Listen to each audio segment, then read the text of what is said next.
Then Abraham rebuked Abimelech because of a well of water which Abimelech's servants had seized. Since we're talking about dealing falsely with each other, let me bring up something.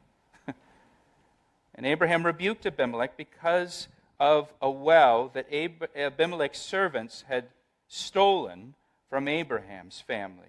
Water is very scarce in Israel, even to today. And that's especially true in the desert areas of Israel, down near Beersheba. Water is life, right? In the desert especially, water is life. Wells were one of the only ways people could obtain water in the desert. Another way was by digging cisterns to collect whatever little bit of rainfall fell in the desert.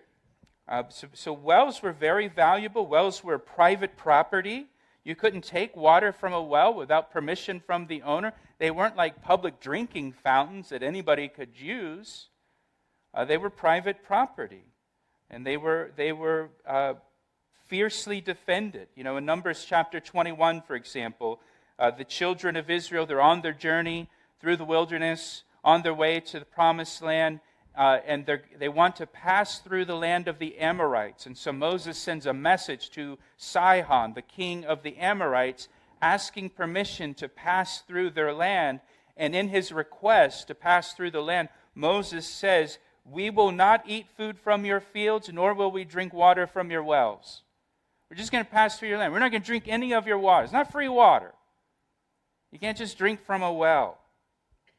Water was scarce, it was valuable in the desert, and a well was private property. It provided water for you and your family. There's a great scene in the movie Lawrence of Arabia. If you remember, towards the beginning of the movie, Lawrence is with a guide out in the desert, and they stop at a well, and they steal water from the well. If you guys remember that scene, and as they're stealing water from the well, and off on the horizon, you see this little dot, and you realize it's a man on a camel that is coming towards them, and it's the owner of the well, Omar Sharif. And from a great distance, Lawrence and his guide are standing there watching this person riding closer on a camel, and then a shot rings out. And Omar Sharif shoots the guide for stealing his water, right?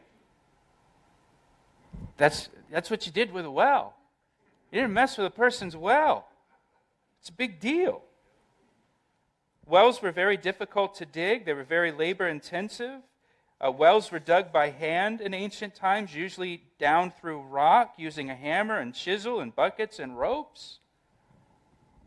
And there is, by the way, a well at the ancient site of Beersheba that dates back to the time of Abraham, and it's known as Abraham's well, and it's believed to be the well that is mentioned here in chapter 21. And that well is over 220 feet deep through rock. It was carved by hand with a chisel. And can you imagine that? No, you can't imagine that. You've never carved anything with a chisel. Neither have I. Much less 220 feet. And so, by the way, there's still water in that well. And so here, Abraham rebukes Abimelech because some of Abimelech's servants have seized this well that belonged to Abraham. Jesus said, if your brother sins against you, rebuke him. And if he repents, forgive him. And that's what Abraham does. He rebukes Abimelech. Now look at King Abimelech's answer. He's a king. He's a politician. And Abimelech said, I do not know who has done this thing. You did not tell me, nor had I heard of it until today. He denies any knowledge of the incident. I don't know anything about what you're talking about. No one's told me about this. The first time I'm hearing of it. That's what's called plausible deniability, right? Now watch what happens in verse 27. This is an important little detail here in the text. So Abraham took sheep and oxen, and he gave them to Abimelech, and the two of them made a covenant. Notice it's Abraham who gave sheep and oxen to Abimelech. It wasn't the other way around, as we might expect. Abimelech didn't give sheep and oxen to Abraham, even though Abimelech, his men have seized the well from Abraham. Abimelech is the offender, but it's Abraham who gives the animals for the covenant to Abimelech. Now, why? Well, Abraham gives the animals to Abimelech as a way of communicating his forgiveness of Abimelech. He's communicating forgiveness here by giving these animals, offering these animals to Abimelech. This was a common thing in that culture. If you remember in the New Testament, after the resurrection of Jesus Christ, Jesus made a point to seek out Peter. And he even tells the women, he says, tell the disciples that I'll meet them in the Galilee, and be sure to tell Peter. And then Jesus goes to the Galilee after the resurrection, and he seeks out Peter. And do you remember when he has that encounter with Peter in John's Gospel? He meets with him there on the beach, on the shore of the Sea of Galilee. And what did Jesus do? Jesus prepared a meal for Peter on the beach. And Jesus then invited Peter to come and eat with him. And it says that Jesus served Peter breakfast. What's that all about? Well, Jesus, by preparing a meal for Peter and serving Peter, was communicating to Peter forgiveness and reconciliation.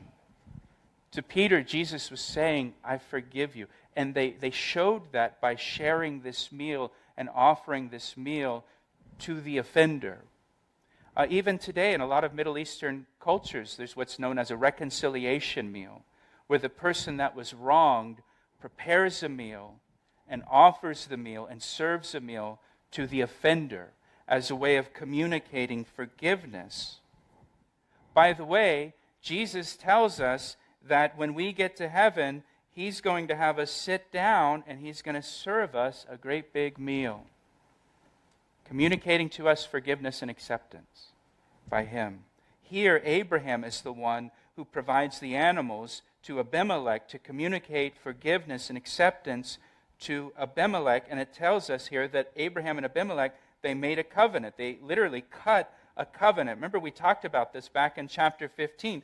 They would take the animals and they would cut the animals in half and then lay the animal carcasses on the ground. And then both Abraham and Abimelech would walk through the middle of the carcasses that are spread out there on the ground. They would cut a covenant. By walking through the middle of the animal carcasses, they were saying, may God do this to me if I fail to keep this covenant with you. They were basically, asking God to kill me if I break this covenant that I made. It's a very serious thing. And then after that, after they would walk through and they would cut the covenant, you know what they did? They would barbecue the animals. And then they'd have a meal, a barbecue together. Nothing says I forgive you like brisket, right?